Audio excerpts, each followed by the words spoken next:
I'm the head of the Anthropology program here in the School of Social Science, and I'd like to welcome everybody here to this marvellous museum, the marvellous Anthropology museum that we have here. I'd like to begin by acknowledging the Aboriginal owners of this country, and especially I'd like to acknowledge respected members of Indigenous communities who are with us tonight. I'd like to draw your attention to this magnificent space we're in and acknowledge the work of museum staff, current director Michael Aird, who's on our panel this evening, who's speaking this evening, and Jane Wilcock, who senior registrar and operations coordinator, as well as their staff and volunteers who do an absolutely superb job here. Tonight will be a panel conversation we've named Pacific Connections, Creative Collaborations, and the event itself is a collaboration between the speakers, my colleague in anthropology, Dr. Jenny Munro, and myself. And we'd like to think through some of the ways that research, museum practice, and engagements connect and disconnect across Australia and the Pacific. And I have notes, excuse me, turning the page. So of course there have been many discussions about the connections between the Pacific and Australia for some time. In the photographs around us, some may see the genealogical connections between South Sea Islanders and Aboriginal people, and other ways that Indigenous Pacific connections have been produced through British and Australian colonialism and are stretched across the region. However, we think there's an important shift, and this is in the emergence of Pacific and Indigenous research, performance and narrative perspectives on history. And this shift has emphasised the way that these colonial legacies are alive in the present, while gradually supplanted by these newly raised voices. So we begin this panel by thinking about the ways in which connections between Australia and Pacific are already very much happening. We're interested in thinking through contemporary connections and collaborations, what they're achieving, where they struggle, what kinds of tensions come up, and what possibilities are underexplored. And a selfish question, how can we at UQ in anthropology become more involved too, along with other UQ publics? So in front of you we have the director of the museum, Michael Aird. We have, next to Michael, Frances Hau'ofa, who's the director of the Oceania Centre for Arts, Culture and Pacific Studies at the University of South Pacific in Suva. We have Calissa Alexia, who's a Future Fellow, ARC Future Fellow at the University of Melbourne.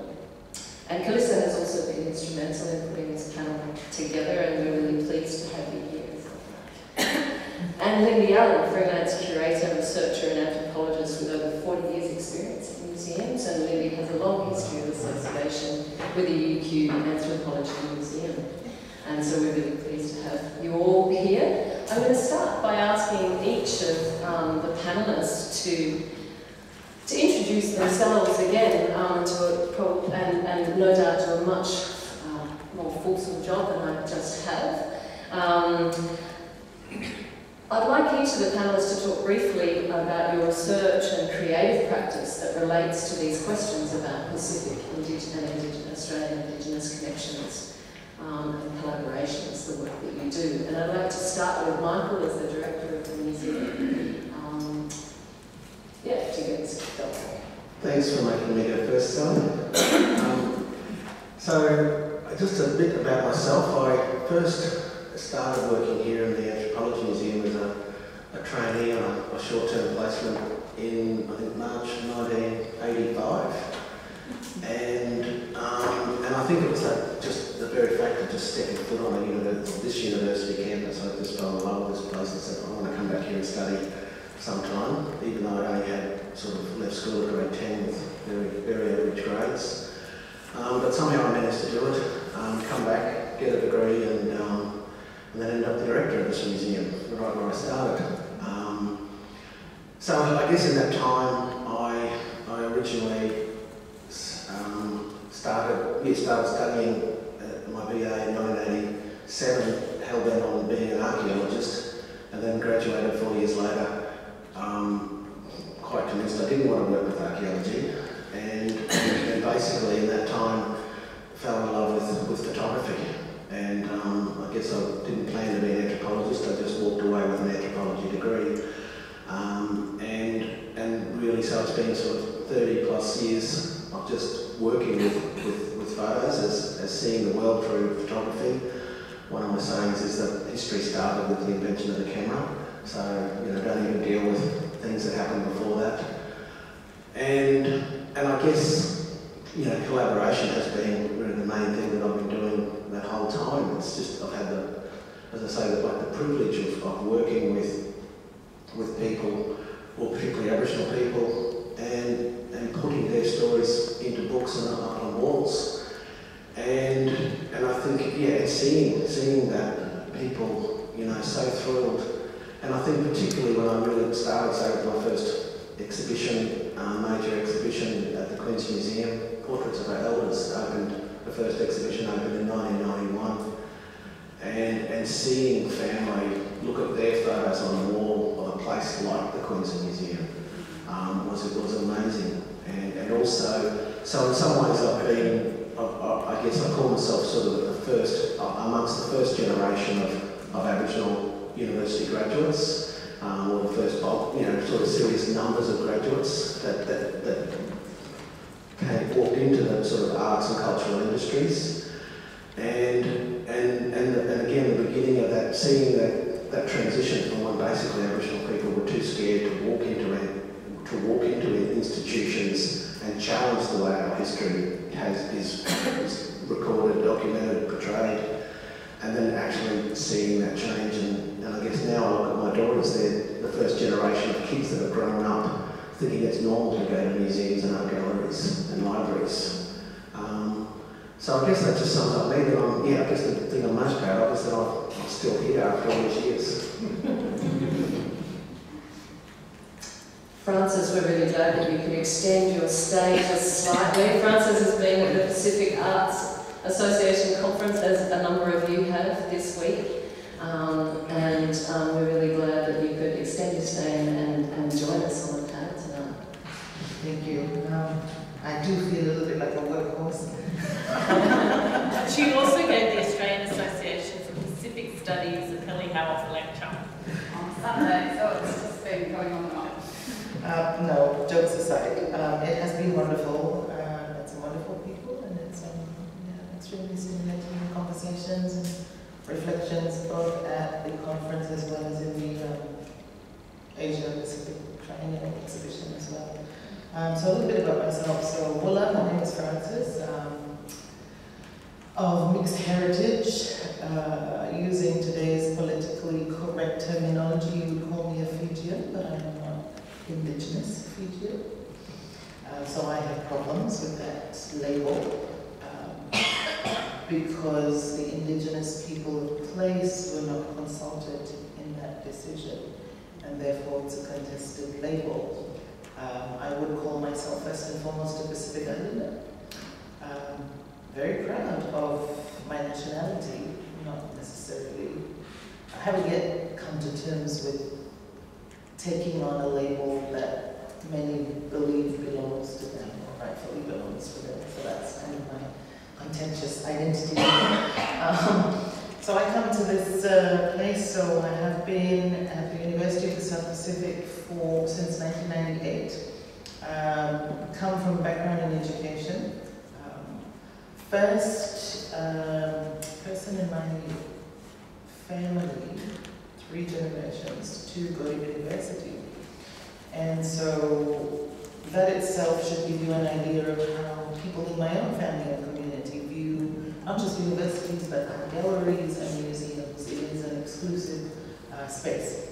And so the work that I've been doing in education for the last 21 years has been in the area of education for sustainable development, education in small island developing states, culture and education, looking at Indigenous knowledge systems, and entry points into art and culture, present to try to push back against the colonial education and all things universal are culturally neutral, which we know they aren't, and therefore push Indigenous children and people outside of the system and perpetuate this marginalization.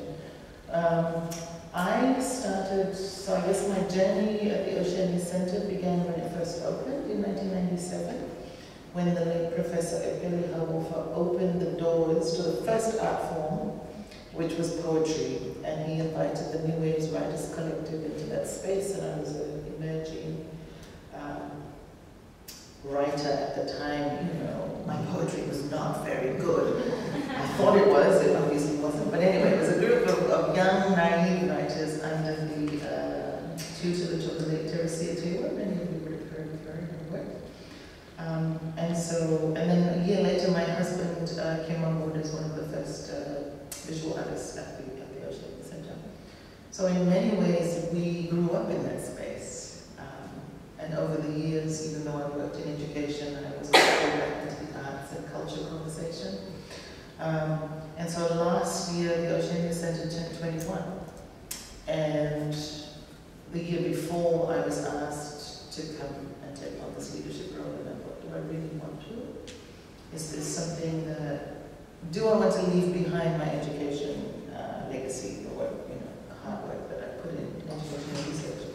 And I realized, well, the Oceania Centre's come of age, and in a sense so have I, because it also marked the 21-year mark of my higher education career. And I thought, well, a little bit superstitious perhaps, but maybe all roads lead to Rome, and maybe Rome was the Oceania Centre for the next period of my life anyway. So I think I've come to the Oceania Centre with this education, basic education as well as higher education entry point, but looking at giving voice to the cultural communities themselves. And so the Australia experience today and this past week has been enriching in the sense that we've been meeting people from around the world who are sharing the same stories and who are saying the same thing. They're trying to enrich their collections by creating open museum spaces, by bringing the Indigenous narrative into those spaces. Really interested in this panel and hope it goes the way that the organizers have planned it. One of the things that I'm known for, and I'm just going to put it out there because I should, as the Angry Native, which is my pseudonym for stage performance for spoken word, I name elephants in the room, and I think the first elephant that needs to be named, that I name at every space, is mutual benefit. And so for me, at the heart of this conversation of collaboration and creative spaces is, what is this notion of mutual benefit? And so I think one of the questions that you posed kind of stimulated our thinking was this idea of ethics, you know, and so looking at that mutuality and ethical engagement, what does that actually look like? So really excited to hear about the work that people are doing and hoping that there may be some inroads into taking this conversation further beyond the panel. But yeah, thank you so much for inviting me, and I hope I can add 5 cents value to the conversation. Thanks so much, Frances. I think, Kalisa, as an anthropologist, we often have these conversations around ethics in research, and partly that is for the kinds of legacies our discipline has in us and the kinds of things that we're working towards. Yeah, absolutely, and I'll certainly touch on that tonight. Just a little bit about me first. I did a PhD in, started in 1996 in the Cook Islands, and I did it on Cook Islands femininity, dance, globalisation. And the reason I did it really was this therapy, because I wanted to be a ballet dancer. And I trained since I was 3, and then I didn't get auditioned for the Australian Ballet and didn't get into the Australian Ballet. So that's like I'm never going to dance again. So, and of course I have, thank God. I've got a show on Sunday night too. No, it wasn't. Anyway, so the there was a Centre for Cross-Cultural Research up in Canberra at the time, and they were looking for people to do theses on Pacific art. So, and I thought, oh, I'd love to do something on dance. So that's how I ended up with that. So it wasn't kind of like a notation dance kind of thesis. It was much more about what it means to be a woman and a young woman in the Cook Islands, and what dance, the role dance plays in that, whether it's competitions, whether it's Dancer of the Year, whether it's at the nightclub on the weekend, and so on. So that's where I started, and so I've been working on and off in the Cooks more and more on stuff like economic development and especially gender and development. And my latest project has also incorporates Samoa for kind of a range of reasons, but it's a project that's trying to look at, it's about regional labour migration, which sounds nothing like about arts, but it is about circulation of people in the region, but also ideas and desires and fashion. So I've concentrated on a sort of a triangle of Cooks, Samoa, Fiji, because there's a lot of labour migration in that triangle. So a lot of Fijians work in the Cooks, in the tourist industry. Samoans come through family connections to be nannies and so on. So there's there's businesses, insurance companies, hotels that work within that region. And obviously I'm setting that in a bigger kind of sphere of people's movement to Australia and New Zealand, and sort of shifting aid and trade with China. But I was interested in not just looking at people's movement from Pacific Islands to Australia and New Zealand. I was trying to say what's going on in the little crisscrossing currents in the region. So yeah, tourism, gender and sexuality, and so on. So I kind of got stuck on the, as anthropologists, the whole ethics question is fraught, and I think I just always think of myself as being a very awkward anthropologist. I think it's awkward, and it's kind of an awkward engagement, and you're always thinking, oh, this is something really wrong about, and sort of pervy about being an anthropologist. But so I try, but there's something about I love talking to people and hearing about how people do things differently with the same material. And for people to talk back, I could never be a historian just reading these documents that, like, I like people to challenge and to question. And so that's kind of why I think, besides trying to live out my ballet fantasy, I think the idea of, or my dancing fantasy, is to try and have that dialogue with people and a challenge. So I got a bit stuck on the question of collaboration, because I started to think collaboration in the university context, at least, has become a bit of a buzzword, engagement and collaboration, outward facing, this and that. So, and I know not at our uni, but at other universities in Melbourne, you're given incentives, like more points, and if you publish with international scholars. And by international scholar, or you collaborate with international scholars does not mean Pacific Islander in Fiji, it means an American, at some top university. So I think the kind of what counts, or it's what's measured as an indicator of collaboration, is kind of, at universities, is kind of an important issue. So, and then how do we get, if we do want to engage and do collaborative work in our research areas, how do we gauge who it's beneficial for? The idea is for it to be mutually beneficial, but when is it just tokenistic or exploitative, and how do you know? You don't really know in advance a lot of the time. So I've been involved in lots of collaborative projects with American professors, but also with Pacific Islanders, Indigenous people, and also colleagues, in Australia. So some have been very hard, some have been disaster, others have been really super exciting and exhilarating. It's like, and I think you can create things out of collaboration that you wouldn't have expected. It's more than the sum of the parts. So So I'm going to talk about later about one that I've done. It's an incredibly creative and I think intimate process when it works well. And so I wanted to thank you for that quote, Jenny and Sally, that interconnectivity is not just a part of life, it's a form of politics. And I think collaboration sounds like, oh, we'll exchange a bit of this and we'll do that. Someone has power, someone doesn't. But I think collaboration is more like an entanglement rather than an exchange, that you get yourself into all these awkward positions and it's kind of intertwined, but it's complex and dynamic, and I think that's both the danger and the excitement of it as well. So yes, that's what I wanted to say. So I think, yeah, mutual beneficial. I think that shifts and changes, but it has to be acknowledged. Thanks for leaving us with that image of collaboration as a kind of twister or something.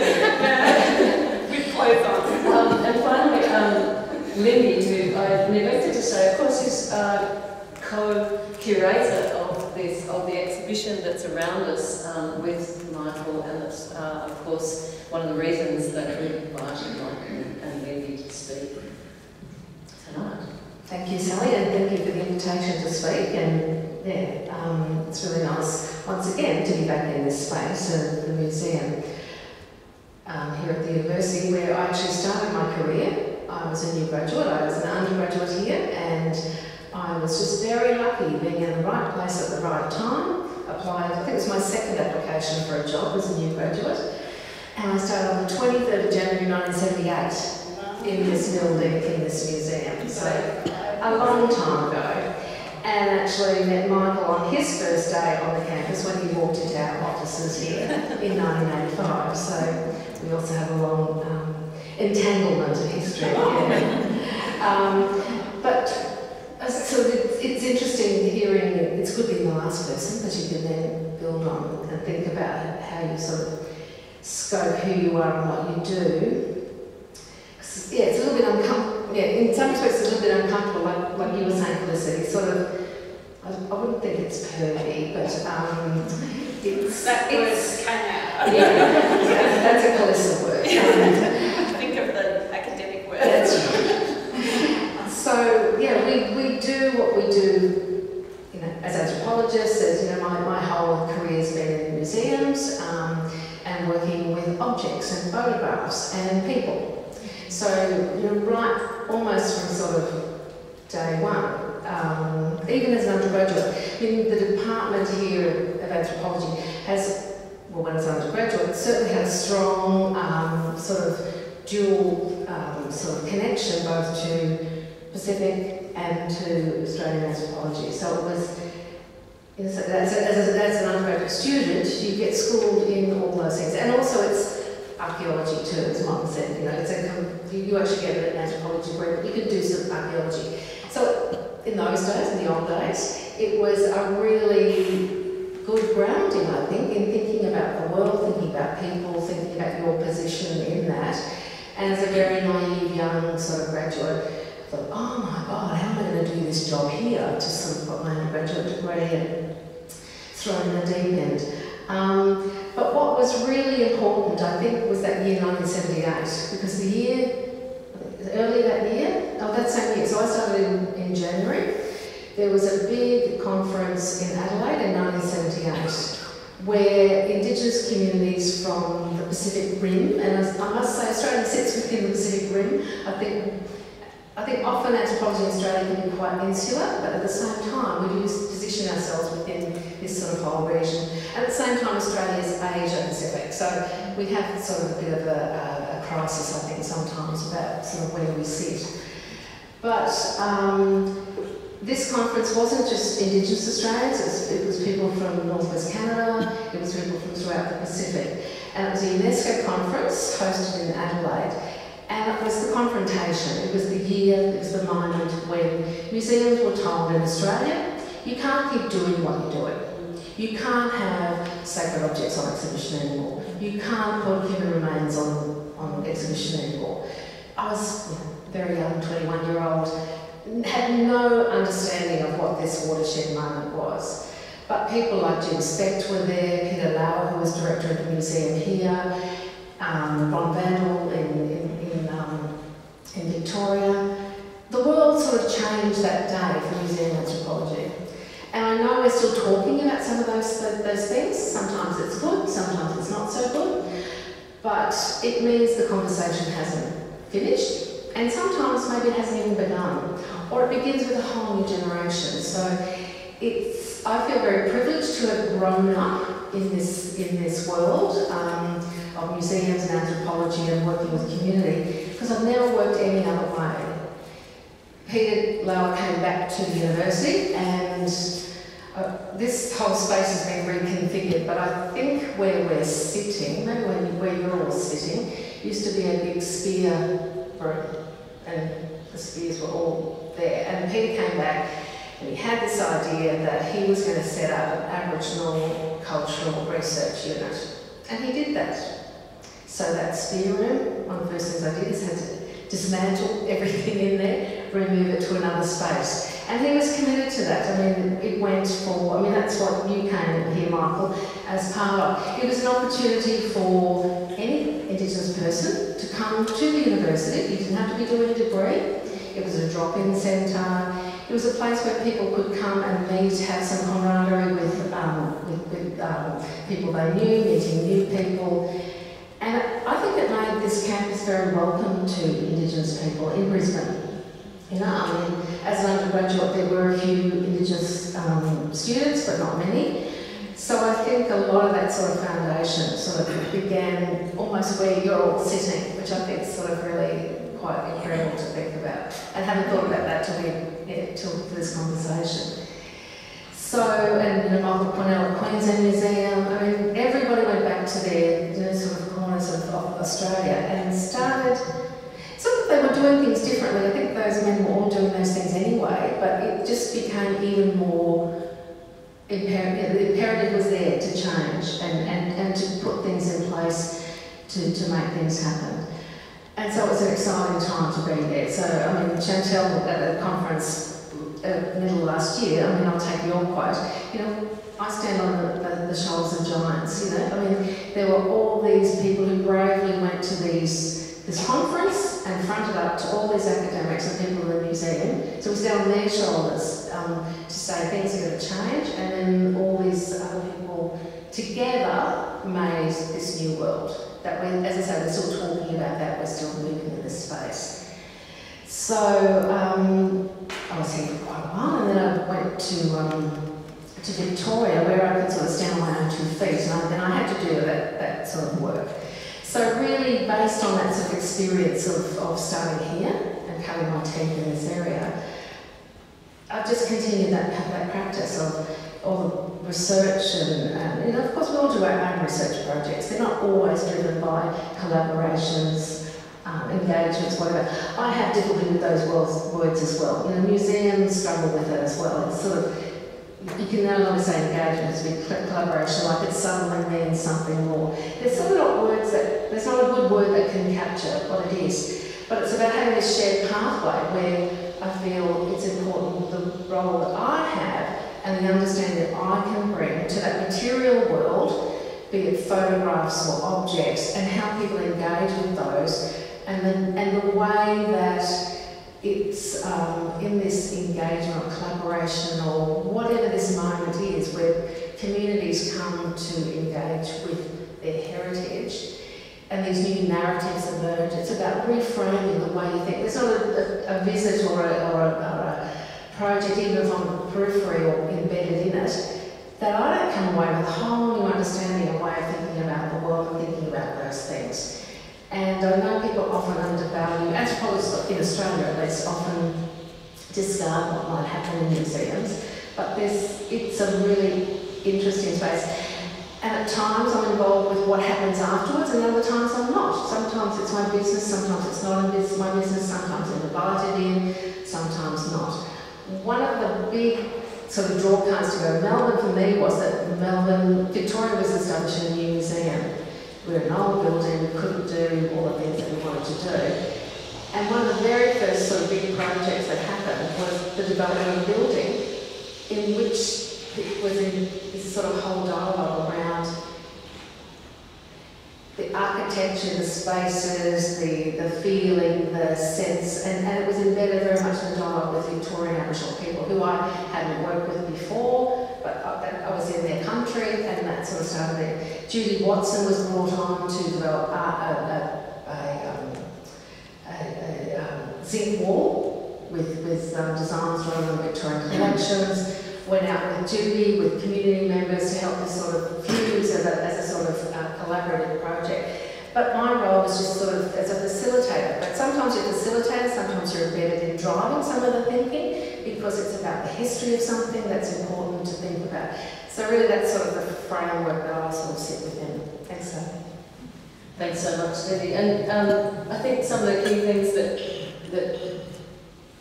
got brought up in those introductions, you know, the question about the term Indigenous and how well it sits in different places across the Pacific and Australia.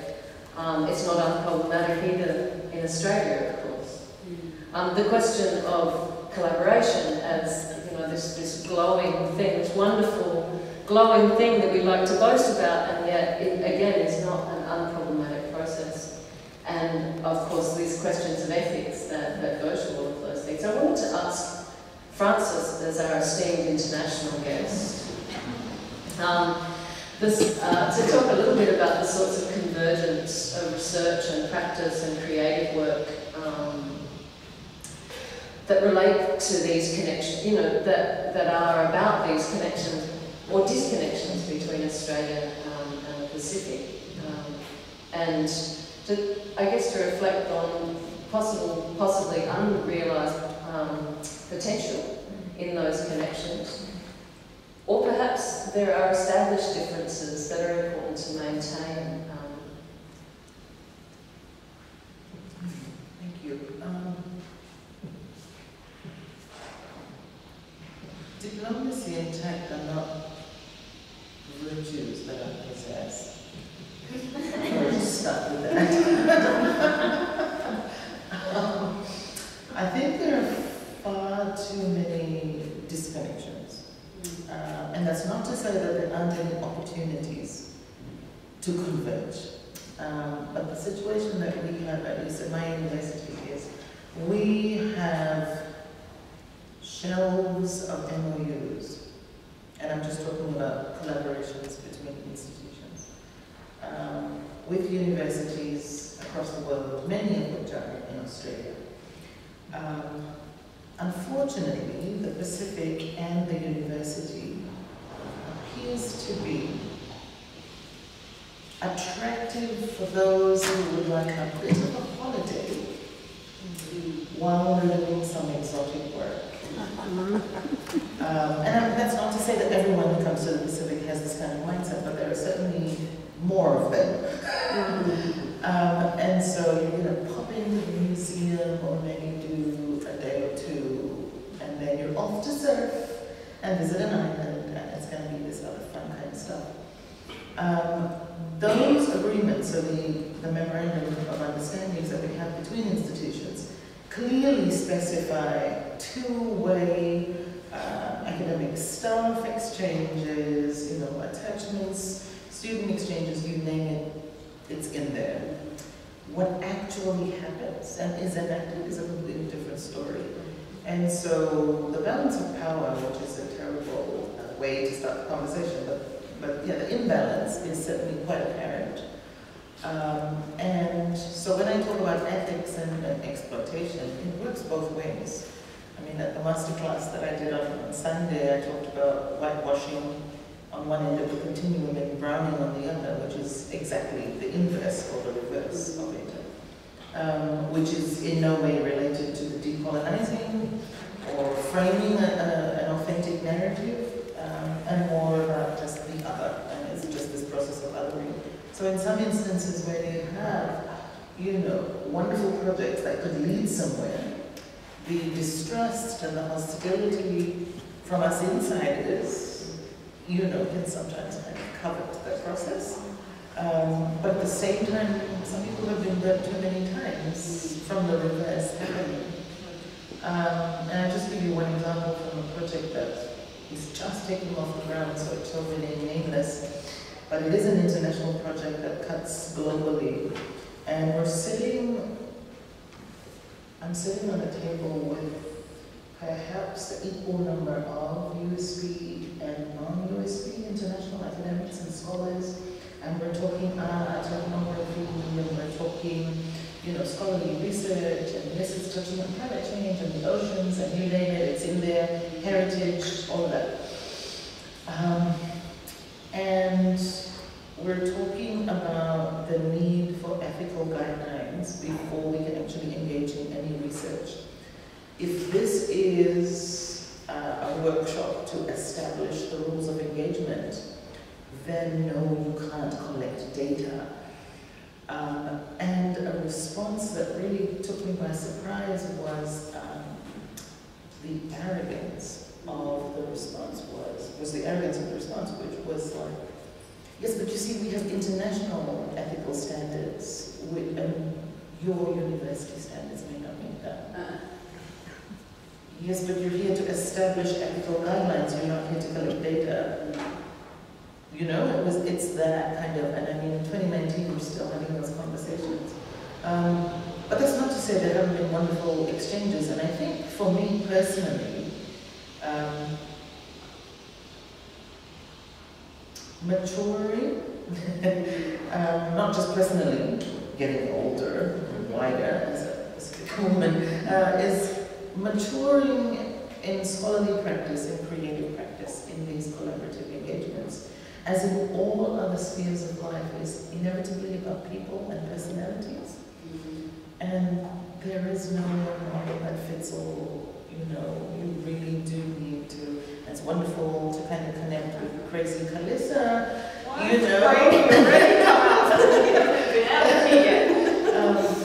Natural conversations, and it becomes easy and apparent that I can name the elephant and you're going to be okay with it. You know what I mean? And you're going to be okay with telling me actually that's not okay. So let's, you know what I mean? But there are far too many, I think, unequal relationships where people go back on both sides.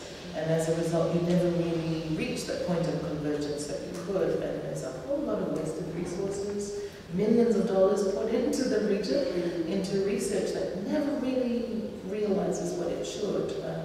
Whether it's in the art space, or the museum space, or the university space, we're just seeing the exact same situation. And like I say, I mean, the exploitation and the unethical engagement and the uneven, rules and the boundaries that just keep moving, it's on both sides. I mean, I'm not saying, you guys come in and actually it's on both sides. And I just think that perhaps one of the best things that could happen would be to have that conversation and open, frank one about how do we work better and really unpackage what mutual benefit means, And so, I mean, I do sit in conversations where we bash the donor and we say, development, politics, da-da-da. And it's like, yeah, but nobody does anything for free. So let's unpackage mutual benefit, But no one seems willing to have that conversation. It seems a little bit too politicized. And everyone's defensive and, like, oh yeah, let's toe around that one and pretend like Australia's in the room and the Australian PM came in and, it's either anti, let's go in as protesters, or let's bow before and then wait for the money, where's the middle ground for the real open and honest conversations? I mean, I think for me that's the biggest loss, when we don't come to the table recognizing and respecting each other as equals and saying, the things that we have that you don't have, and lenses that you bring that we don't have, and if we just came to the table with that understanding, what amazing things we could accomplish. But I think I'm talking too much, so maybe. Can I add something to that? Oh no. No, don't have to. I'd love you to add something to that. I was going to, there was some points that you made right at the beginning, Francis, about researchers going to the Pacific as a nice place to also have a holiday, that sort of that resonate very nicely with the exhibition that we're surrounded by. And I'm going to ask Michael and Linda to comment on that in a moment. I just wanted to reflect on Francis saying, I taught for a term at the Centre for Samoan Studies at the National University and a lot of memorandum of understandings. Is that what they call it? MOUs? And then they, and so, you know, there were also lots of people would set up field schools for their students, like for digs or for whatever. And I think, oh, well, that's good. Students from overseas are coming over and, you know, seeing the different, getting a different thing. But, you know, people at the centre would say, but we've got to host them, we've got to feed them, we've got to entertain them, and it feels like a one-way exchange, even though we're happy for the money and for the exposure or whatever, but it's still. But then you get the sort of, it's complicated because then you, Indigenous academics like often have to go overseas to conferences, and it's just this, it's what direction people go and how, I think is kind of complicated. Like, and so we're in the process of trying to organise a conference in Samoa that brings critical development people to Samoa, which might still have that touristic quality to accept. We think we might want a tour to the prison rather than that was built with Aussie money rather than the beach, and that it's the thing that the Samoan side has said is that they really want to talk about the way we can do research collaborations. So you guys have got the money, how can we be connected into those networks too? And that's kind of one of the goals of this symposium that they want to do. So it's just, they're all good too, the different, there's a whole different kind of different agendas on this. One of the ways, Michael, that the museum operates is to attract people into the museum to engage with the collections, but also to try to tour the collections sometimes as well, isn't it? It's providing access in both directions that links to this idea of how do you open up a kind of exchange in a way that provides access in different directions. So Indigenous people have access to the museum and the museum collections and the university, as we were talking about before, as well as parts of the university going to country, going to people's own spaces.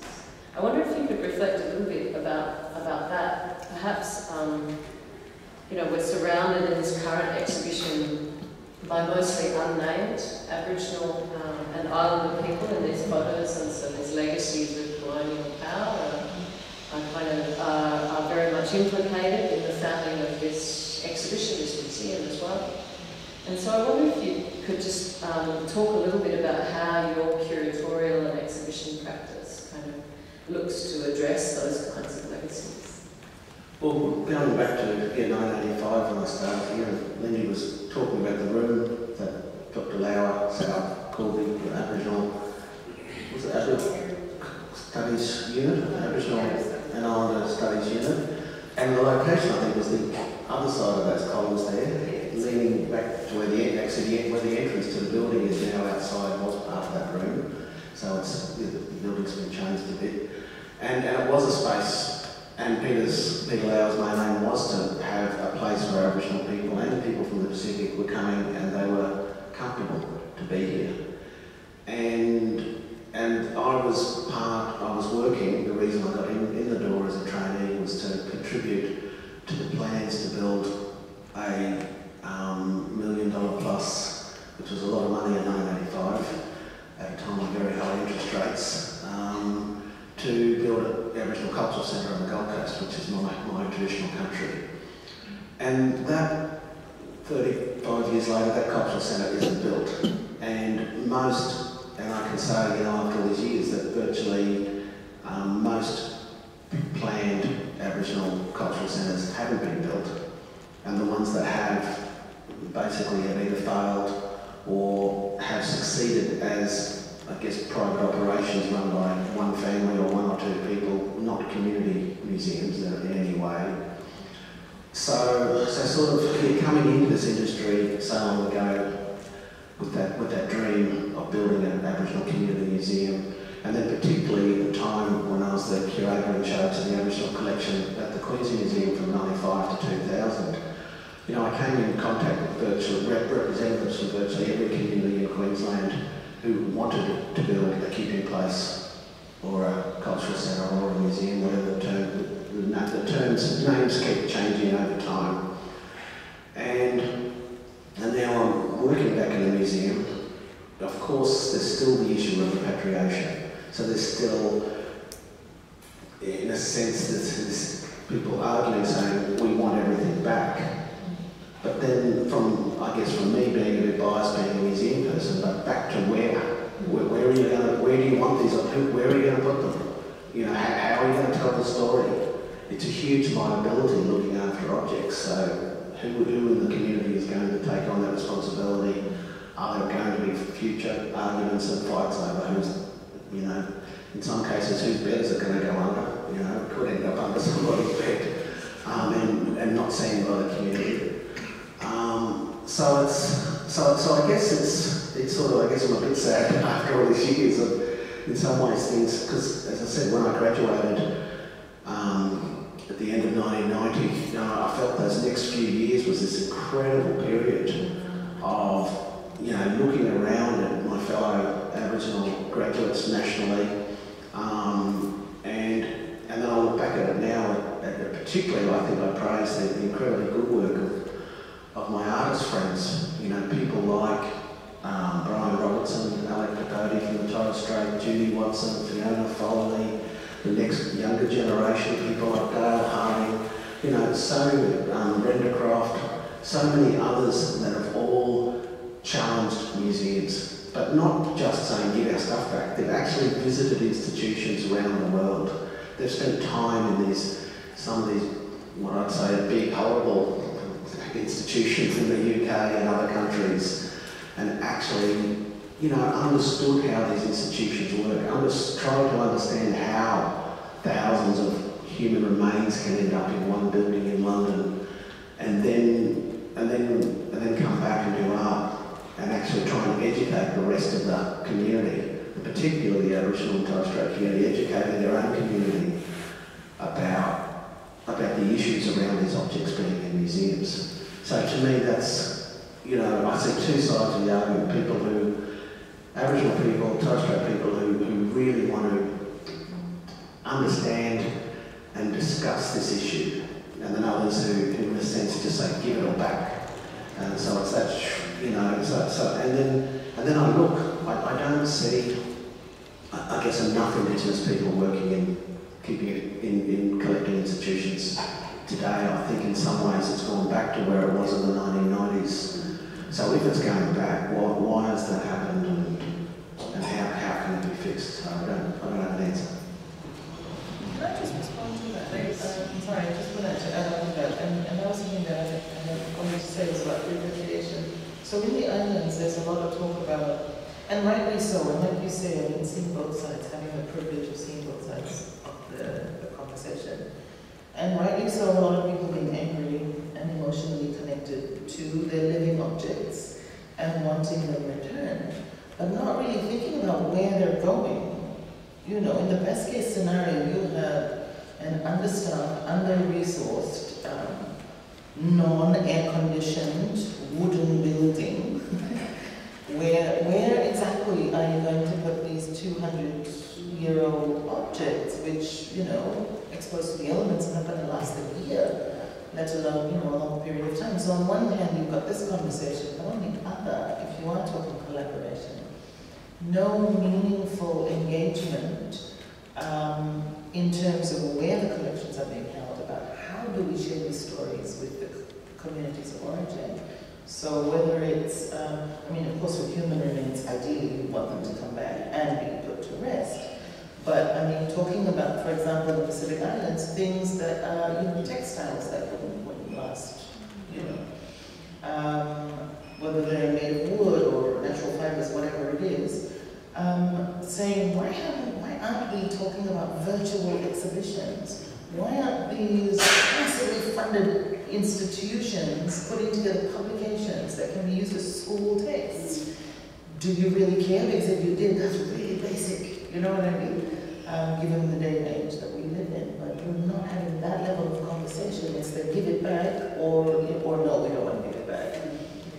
So again, just wondering, how can we unpackage that? And so for us, at least at the Oceania Centre, the engagement that we have, one of the arms, so we have arts, which is contemporary art. Culture is through the Pacific Heritage Hub, which is more of an advisory, so it's policy advisory or educational advisory in our member countries.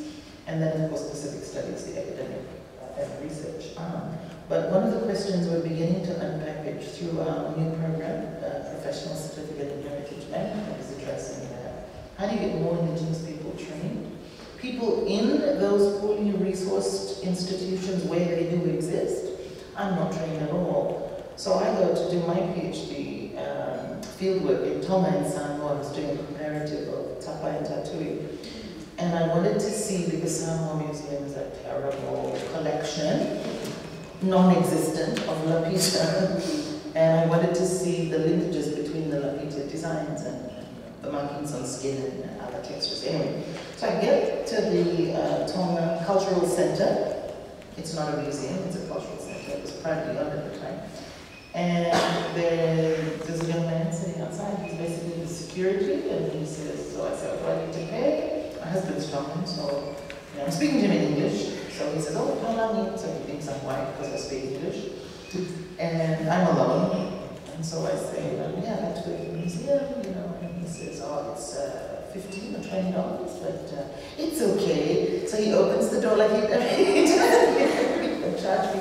He lets me in, and then, you know, and then these beautiful black cloth covered display cases and glass, and, you know, bright white light over it. So I'm trying to take photos of the lapita, and it keeps, you know, like a flash on the glass. And so I say to him, is it possible for you to remove the glass, or is that against the rules, you know? No, first I said, sorry, let me go back. I said, is it possible for you to turn this light off? I think it might be better, you know, if the light was coming from a different angle, and then it would be, and he says, oh, do you want me to open it? And I said, what are your rules? Like, if you could open it, it would be great, but could you turn the light off?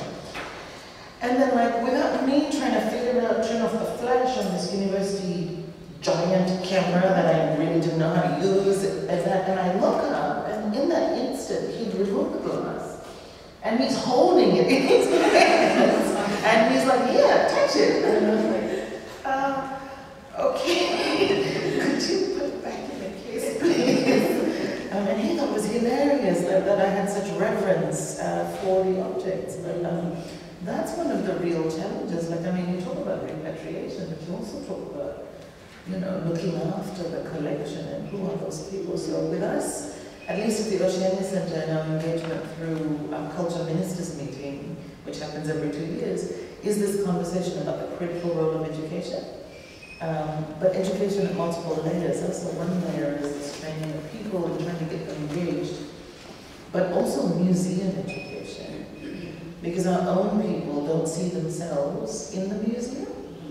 And I think, yeah, maybe that's just the last thing I would want to say, would be that the Samoa Tonga experience, because Fiji is a great museum. I mean, it's not greatly resourced, but comparatively, when you've been through the islands, you come back and you're grateful for what we have in Fiji, you know.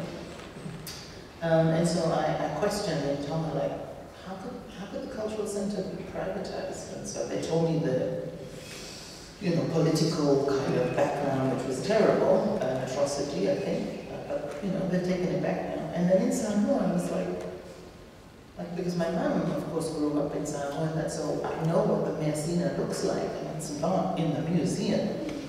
And so I said, why don't you have the best of the best here? Samoans are possibly the proudest of all Pacific Islanders that I know. And the responses from the community, people say they don't trust the museum to look after their treasures. And in Tonga, it was so interesting. So in Samoa, it was like yeah, they don't know anything. We're not going to give our treasures to them. They're going to just put it on the walls. And there's this anger. And because I have a personal connection in Samoa, they speak to me in that way. In Tonga, they treat me like I need things to be explained better. So when I ask questions, it's not you know, you should know this kind of silly question. In Tonga, they actually unpackaged it, and what they unpackaged really sticks with me, I think, in all the work that I do. So what they said was, why would we put our treasures in a museum? And I never thought of that before. And so I said naively, I said, well, because that's your narrative. You tell your genealogy in different ways. Your children learn about it, and then they laughed. And my husband was talking, and he said to me, Francis, when our treasures are in the museum, you know what it means, right? I said, no, because what they're saying is, when our treasures are in our national museum, it would mean that our culture is dead. Because when they go up on walls, they no longer have currency. It's stripped of its cultural wealth. And that messed with my head for a really long time, and I think it stuck with me in so many ways to say, well, the museum is such an important institution, just like the galleries and the archives and our libraries. How do you make it a living space so that our people feel they belong there? And so our response was that last year we had an exhibition as part of our university's 50th anniversary, and we called it Living Objects, Treasures of the Land. And so our university is owned by 12 member countries, so we made it our mission to find 3 heritage objects from each member country, you know, and tell the stories of that object, but you have to name them living objects, and they have to be living cultural stories. And it was a struggle bringing people in, people who came in, you know, the people were crying, and they were just like, and it was like, we really need to decolonize our mindset. But in some ways, it's paving a new way. It's not just, it's beyond decolonizing it. It's finding new pathways. And I don't think we can do that if we don't collaborate. So I think, just how do you challenge that mindset? Because if the museum is a sterile place where we don't belong, then obviously once you put your objects in there, they're stripped of mana. They're not sacred anymore. They're no longer ours. Leave it. Even if the story is wrong, that's not our problem, kind of, you know? And I mean, it's, so I mean, the Auckland Museum is doing some amazing work with the local community there. I just think that maybe this kind of conversation across the islands, across in New Zealand and Australia would be wonderful. And I also wanted to say that while we do talk with New Zealand, we talk with Pacifica. We don't talk with the indigenous communities in New Zealand and Australia. And if any collaborations were to come out of our conversation or conversations that follow, that would be a really interesting sign. I think, Thanks, Francis. I think some of the things you said about the way, and Michael as well, about the problems of repatriation, highlight the way that objects themselves turn into something else in the museum.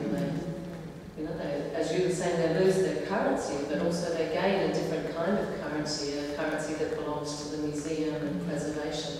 And so repatriation has all the, problems of that. Lindy, do you have anything to respond to those kinds of ideas? Maybe around your experience working in museums and repatriation processes that link to the kind of curatorial space. I think it's straightforward.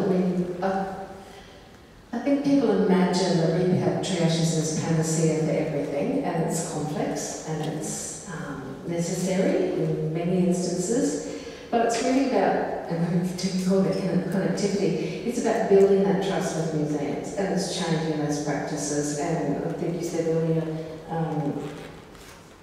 I think you might have said this, Francis, it's about creating a space for this dialogue, and I think what's happening in creative practice is really exciting. I mean, some of the things we've heard this week at the Pacific Arts Association conferences, it's just incredible. You just think, I think the creative arts is really leading the way in really just having us reimagine the spaces, and sometimes the spaces might not be a museum, or might not be a gallery, through video performance, through a whole raft of things. And I think those other sort of spaces, those ways of speaking and having poetry and prose and other elements, I think that's what's sort of missing often from the space, what's often the museum space. And I think people do it at various times, but these things don't stand alone, you know. I mean, even in this space they're sort of silent, but, you know, things, you know, like the sound of the sea with the sirene, with the words, and when you go to the places where these things come from, you suddenly realise, oh my goodness, yeah, that's, you know, you have this sort of awakening, but how do you awaken that in the museum? I think also lots of things happen behind the scenes, so it's not always in this space. I think it's about thinking about museums differently too, that there's, they are a space, the storerooms are space. You know, people come to, my experience is people will come to the museum and they want to develop a relationship with you and they want the things to stay there. They come and they can talk to those things, they can enliven them, they can spend time. And look, museums do that variously well or badly or pretty mediocre. You know, everybody will have a story about a bad experience, but I've seen some good experiences. So, look, you know, it's still not perfect, but it's, you know, so for people I've worked with, particularly like on East Cape York, for them they're coming and enlivening those things and reawakening those things, but when they leave you with the responsibility for that thing. So they say to those things, they're okay, this person's okay, they're going to look after you. So it's about them, they're entrusting you in that space because you're there all the time. So they've told you how to look after those things. They don't expect you to have all those understandings, but so it's about building relationships with an individual. So we can talk about the museum as these great edifices, but it really comes down to those, in my experience, those personal sort of contacts. Unfortunately, we can't always stay in the museum forever and become a museum piece. But then people get, you know, I've left Museum Victoria in the last year, and you know, alarm bells have raised with people I've worked with for a long time, because they've said to me, we've invested in you. I mean, it's a big burden for me to carry them, but I've just said, look, the museum's still there, those things are still there, you've got to start again with, you know, not start again, because there are things in place, but you know, I might be, you know, I could leave at any time, you know, it's not got to be with me forever. But then also I've experienced when people come to see material, how often too, behind the scenes, conversations that happen out in the community to make sure that those people are safe coming in. So you're always reminded of the power of these things. So while they might be sitting here silent and these things look beautiful in these cases, and I'm always amazed by that as well. You take something out of the storeroom and you put it on the shelf and put a light up, it actually comes alive a bit. A little bit of it comes back, and you sort of can feel it. You can feel them sort of smiling, like, I've got my space, I've got my place now. So I think we need to think about museums and galleries as different spaces at different times that do different things. So it's not always the dialogue that things have to be back on country. People believe that they're living in this place and this space, and so long as they know where they are and they're okay, and someone's looking out for them, or someone knows who to ask when things might need to be asked, or they need to ring up and say, you know, can you tell me, you know, particularly again with Cape York people, in the last sort of 2 years, as I say, sometimes I know what happens, sometimes I don't, I just wait to hear or be told. I had a call from the next generation of young people who are now the senior people in that community, and they were going to the Royal Dance Festival. And they just said, look, we just don't want to keep on doing the same dance that we do all the time, you know, show the leg, you know. We must have something special in our performance, and we don't have that. So, you know, can you look up those notes, you know, Don Thompson's field notes and also what I had on Norman Tyndale's material?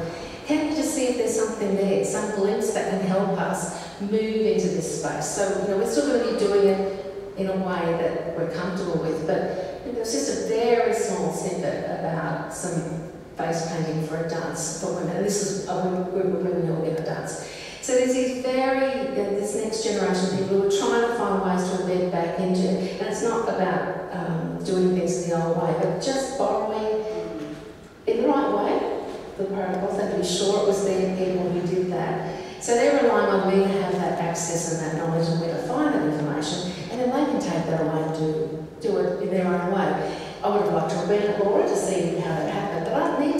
So it's about this interconnectivity, that you're in that place and you're in that space in Melbourne, and you can be activated, reactivated, pulled in, pulled out, and that's sort of good. But quite often they're not things that are written about, so people don't know this sort of happens, and it happens, you know, all the time to people who work in museums. Everybody will have some anecdotal thing.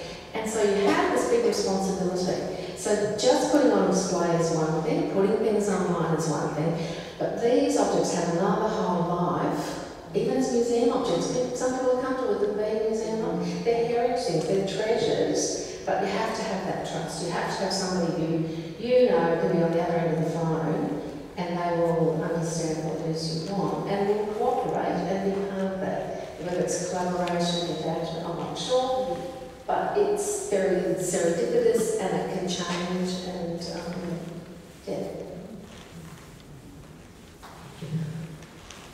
I was going to ask another couple of questions. I'm just aware of the time, and we've got some drinks to follow this and continue the conversation outside. But first, I wanted to ask if the audience have any questions that they'd like to ask the panel, to raise with the panel. I was wondering if Michael could unpack perhaps a little bit more about why those community-based art centres on the Gold Coast, there was that $1 million there, and why it didn't happen. Was it about native title politics around who would have custodianship over that space, or something else? I was interested in that, and also just a comment that I regret having a live younger generation responding back to the exhibitions in the space would be really great. I was thinking that when I walked through this space, it'd be great to see it. So that's just a personal reflection as well. Well, I think, yeah, this was 1980s, so it was actually one of the reasons was the high interest rates at the time. You know, borrowing money to build a cultural centre would never have worked financially. That was one main reason. But also, and I think you really have to look at, the market, the mainstream tourism, you know, it is tourism really. The tourism market wants rubbish, and that's why places like Dreamworld and SeaWorld are so popular, because they do a brilliant job at delivering, you know, that they tell history, they tell Aboriginal stories at Dreamworld and at SeaWorld and at Movie World, and they do it badly, but people pay. So, and also, we're up against the basic thing that the real Aborigines live out in the desert or live up in North, you know, Cape York or Arnhem Land. They don't live on the Gold Coast. So nobody's going to pay, you know, to hear people from the city tell Aboriginal stories. I mean, that's changing now with, you know, I guess, Aboriginal dance groups everywhere that are successfully earning a living. But they're freelance, you know, people who've got low overheads. They're not trying to run a museum. So yes, with Welcome to Countries, people are getting paid to do Welcome to Countries. Yes, there's some successes. You look at the Aboriginal content at the Commonwealth Games. I mean, it got 20 minutes out of a 1 and a half hour ceremony. Some people call that a success.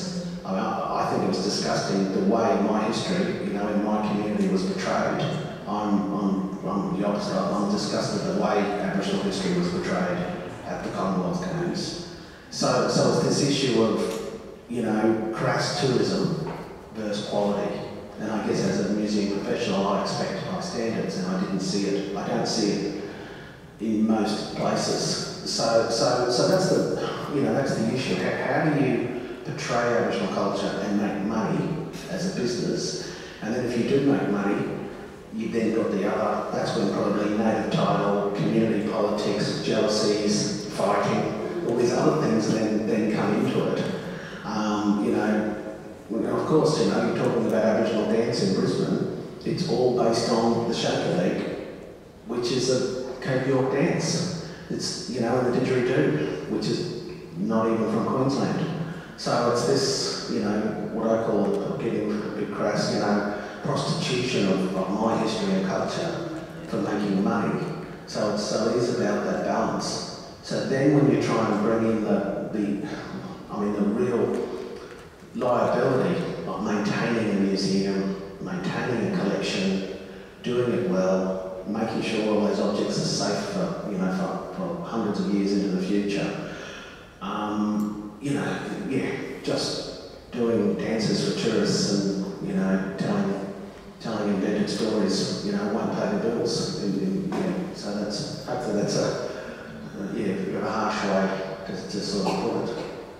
There was a question behind the question. No, I'll wait. Okay. Yeah. I missed the Pacific Arts Conference. I'm so sad about that. It sounds fantastic. Francis, what was the highlight for you, or what was something that... That's so difficult to answer. Because the work that I do cuts across education and research in the arts, heritage work, and Pacific studies. The sessions I chose to go to were special in their own way. For me, it was just so wonderful that you had for the first time my personal interest in tattooing. And I think I love the fact that in Samoa, the only reason that tattooing survived was because the Samoans were good liars. And when asked, they said, no, it doesn't mean anything. But it's respectful. So when the men are bathing, if the women see them, it gives you the impression that they're clothed. But it means nothing. And they lied so well that they were allowed to keep their tattoo. It was banned everywhere else. Wonderful thing at this conference was there were 2 sessions, one on tattooing in Tonga with actual archival footage, and so they had all these wonderful links and all of that, and you had images that we'd never seen before, and then a similar one that's for men and talking about men and women tattooing in Tonga. Majority of Tongans don't know about, and then female tattooing in Fiji, which is practically lost as well. So that was really wonderful. For me personally, it was kind of like that, oh, how wonderful that we've reached the point that at one conference, you don't have one session, but you have 2 separate sessions by 2 brilliant, non-Pacific Islanders, but brilliant researchers who just recognize their scholarly privilege, given where they're based, and the kinds of funding and grants that they have a personal interest in documenting it and making it accessible to the communities again. So for me, that was really special. But then, of course, we had Kathy's performance, Kathy Jetnil, whose mother, of course, is the president of the Marshall Islands, but she's a superstar in her own right. So she did poetry, yes.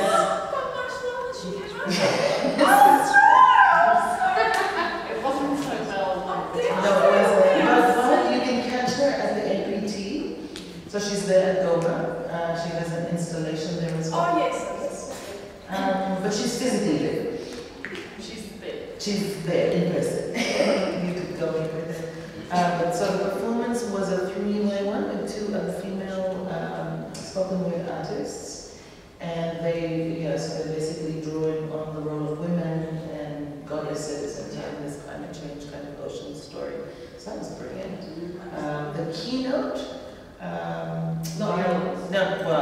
yes, mine was brilliant. So I didn't do a keynote for the PAA. I did the Epeli Hau'ofa lecture. But the keynote yesterday was Kathy and Greg, and I can give you the information later. But so it was this wonderful conversation where Kathy is talking about the colonial legacy in the Marshall Islands and the nuclear testing and the Runit Dome that actually is leaking, and the majority of people in the room didn't know that. And so, of course, all of these mental conversations about where do we get our fish from? Well, the invisible boundaries don't exist in the ocean, so your fish are probably swimming through the toxic water. Anyway, so that was one. But then Grant kind of balanced it out because he grew up on one of the outer islands at a military base. So having that development conversation, having the product of the indigenous and the product of the military. There were many pocket moments that were brilliant. But like Calissa says, maybe the advertising wasn't as good as it could be. No, I mean, it just wasn't accessible, and a whole lot of people who didn't know it was on Calista, would you like to pick up on the response from before, or responding? No, I want to say something very different, but I'm not sure what is. Does anyone have any Take other one more questions? question.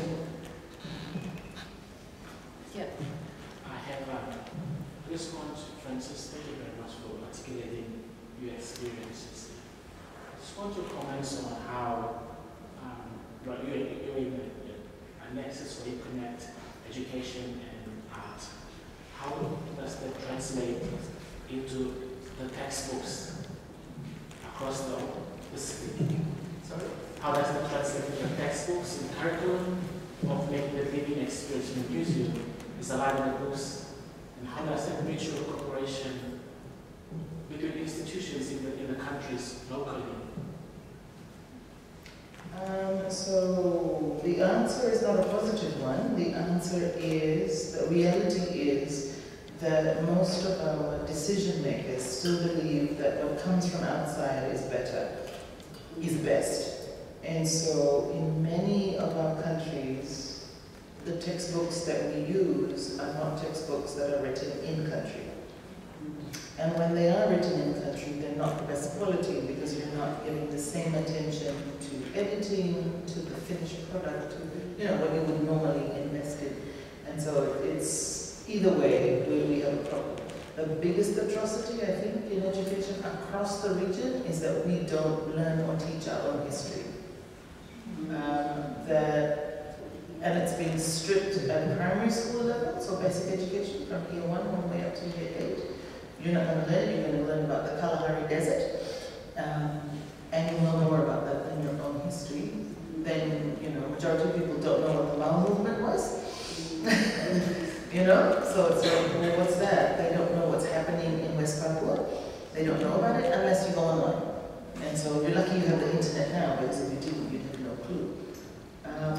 In secondary school, you are going to learn about the Second World War. You're not going to learn about Pacific history, and you are going to learn about the Pacific in relation to the Second World War or the First World War. And yes, Fijian soldiers, we have this history of being the peacemakers because. But anything other than that is not considered valid or useful. And so I think the role that museums could play, but again, remember, most of our countries don't have museums. The role that museums could play, if empowered, if working more closely with archives, for example, and working in collaboration with other partner institutions, could push that kind of political will. No one's doing it. And you are seeing instead in New Zealand, in Pacifica communities, people beginning to ask that question and document their histories. So in many ways there is a tension between the real islanders in the islands and Pacific Islanders in diaspora. But in reality, the hard conversations and the speaking back, a lot of it actually happens outside of the islands. And maybe it's because you're freed of the politics of relationships that you would have to live with in the islands. But yeah, it's something that we struggle with. We'd love to see it change. If you teach art at school, as another example, you'll be teaching Western crafts and portraits and go paint a tree and all of that. You're not going to learn heritage arts. You're not going to learn how to weave a basket or a mat, even though that's a far more practical skill. If you do home economics, you're going to learn how to make pizza. You're not going to learn to make, a nutritious local dish. Because why would you do that? Let's do an Italian one or Chinese inspired. And that's the mindset that we struggle with. I think some of the things that we were looking to connect, that we were looking to draw together into a sort of comparison between the kinds of arts practice, the kinds of museum practice and so on, in bringing this panel together, have been rather implicit and sort of tell a big story about disconnection in many ways between between Australia and the Pacific. Would anybody like to make any final comments before we wind up, and I invite you to have a drink outside and continue the conversation? I just wanted to quickly say that the connection between Australia and the Pacific, because I think there are incredible connections that can be made, and I think the work of Tracy Vanumama, who's someone who's influenced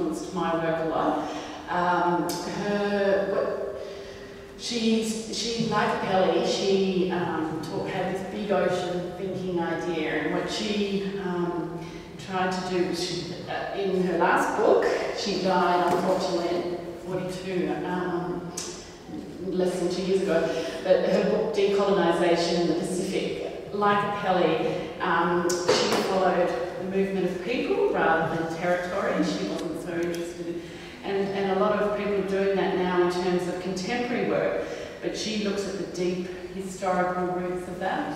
So, for instance, and she says, oh, you know, these studies of mobility are often still based on the movement from the metropole to the, you know, margins or whatever.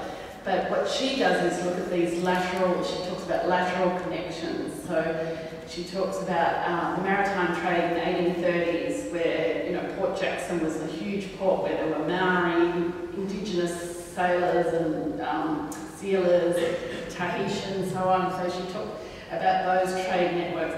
And right up until the 1970s, where the whole black and brown power movements took off, and she has some wonderful stories coming from ASIO files, you know, or intelligence files of people spying on the Aboriginal Advancement League in Melbourne, where, what's his name, Albert Kiki from PNG came to talk, this other Bougainville activist, Roosevelt Brown came, and then, you know, just freaked out Australian kind of surveillance networks.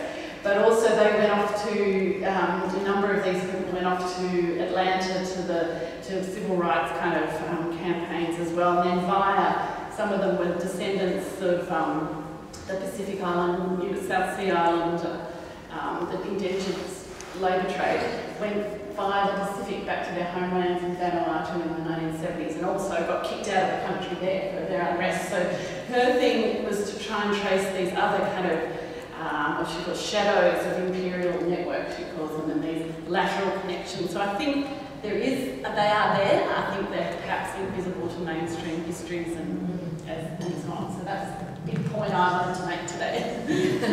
So there is I mean, I think you can hear it in the kinds of things that are said. So there are these resonances in the things that Michael and Francis and Amy and yourself have said, that there are these implicit connections that are there, but also some potential to grow some of those.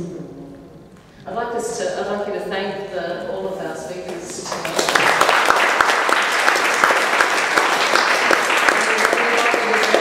For a drink and continue some of the conversation, or ask some of the questions you didn't get. I know about it.